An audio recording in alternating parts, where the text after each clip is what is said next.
নমস্কাৰ সকলোকে স্বাগতম জনাইছো মোৰ ইউটিউব চেনেললৈকে এইটো ভিডিঅ'ৰ জৰিয়তে এনআইএছৰ এটা গুৰুত্বপূৰ্ণ আপডেট দিব বিচাৰিছো লগতে ইয়াৰ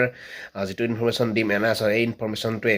5550 ওপৰত কি প্ৰভাৱ পেলাব সেই বিষয়ে আপোনালোকৰ সৈতে আলোচনা কৰি বিচাৰিছো আপোনালোকে ভিডিঅ'টো শেষলৈকে চাই থাকিব আৰু শ্বেয়াৰ কৰিব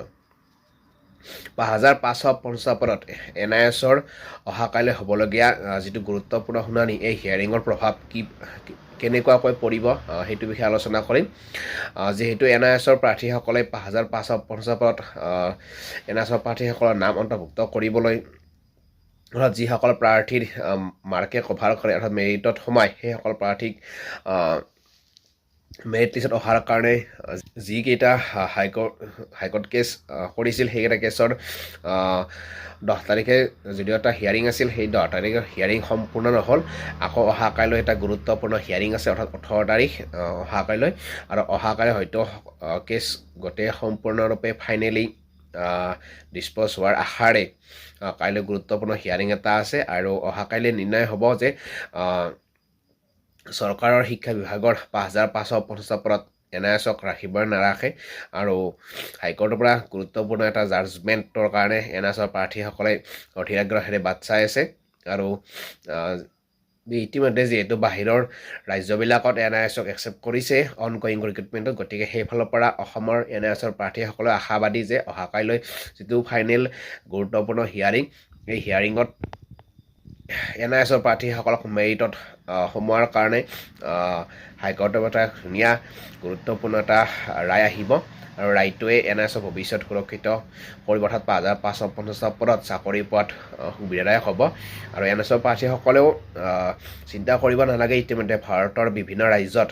অনগয়িং ৰিক্ৰুটমেণ্টে হওক বা হৈ যোৱা ৰিক্ৰুটমেণ্টতে হওক সকলোতে এনআইএছক একচেপ্ট কৰিছে গতিকে অহাকাইলৈ হয়তো শেষৰটো হিয়াৰিং হ'বলৈ গৈ আছে এনআইএছৰ আৰু ইয়াত যদিহে এনআইএছৰ প্ৰাৰ্থীসকলৰ নাম অন্তৰ্ভুক্ত হয় তেতিয়াহ'লে 5550 ওপৰত কিছু কাট অফ বাঢ়িব যিসকল প্ৰাৰ্থী ভাবি আছিল যে এনআইএছ নাহিলে 5550 ওপৰত বহুত বেছি কম যাব কাট অফ আৰু অনায়াসে চাকৰিবোৰ পাবলৈ সক্ষম হ'লে ভাবিছিল হয়তো সেইটো নহ'ব কাৰণ এনআইএছৰ প্ৰায় 2000 প্ৰাৰ্থীয়ে যিহেতু কেছ কৰাই আছে এইসকল প্ৰাৰ্থী যদি মেৰিটত আহে ইয়াৰ ভিতৰত যিসকলে মাৰ্কে কভাৰ কৰে কিছু পৰিমাণে হ'লেও কাট অফ কমিব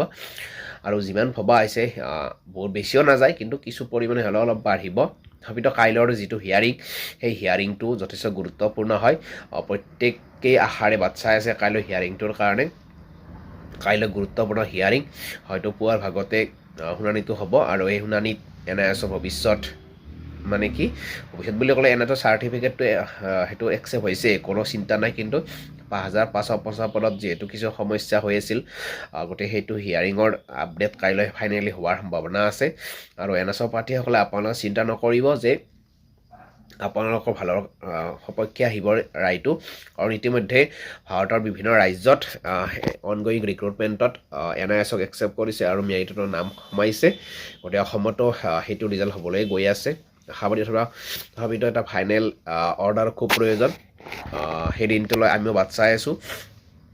আশা কৰে নিশ্চয় আপোনালোক গুড ৰিজাল্টটো দিবলৈ অধীৰ আগ্ৰহেৰে বাট চাই থাকিম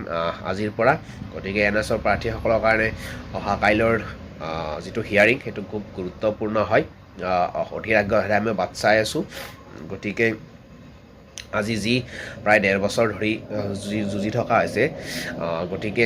5550 ওপৰত যিহেতু মেৰিট লিষ্ট ওলোৱা নাই গতিকে কাইলৈৰ হিয়াৰিংটো যথেষ্ট গুৰুত্বপূৰ্ণ হয়